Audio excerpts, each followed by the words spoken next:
96 আওয়ামী লীগ যখন তরুণ দেশবাসীর উপর চালিয়েছিল, তখন এই সিলেটবাসী আপনারা আওয়ামী লীগকে লাল কার্ড দেখিয়েছিলেন। প্রিয় সিলেটবাসী, বরাবর আপনারা অন্যায় সত্যের বিরুদ্ধে আপনারা লড়াই করেছেন। আপনারা 96 আওয়ামী লীগ যখন তরুণ দেশবাসীর উপর চালিয়েছিল, তখন এই সিলেটবাসী আপনারা আওয়ামী লীগকে লাল কার্ড দেখিয়েছিলেন। আওয়ামী লীগ সেদিন প্রকাশ্যে বিবৃতি নিয়ে শাহজালাল বিশ্ববিদ্যালয়ের ঘটনায় জনগণের কাছে ক্ষমা চাইতে বাধ্য করেছিল। এর থেকে প্রমাণিত হয় কখনো অন্যায় এবং অসত্যের যারা অনুসারী তাদেরকে আপনারা বরদাস্ত করেন নাই।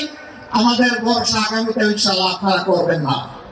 আপনারা ন্যায়ের পক্ষে, জনআকাঙ্ক্ষার পক্ষে, আল্লাহর কোরআনের পক্ষে আপনাদের অবস্থান হবে সুদৃঢ়।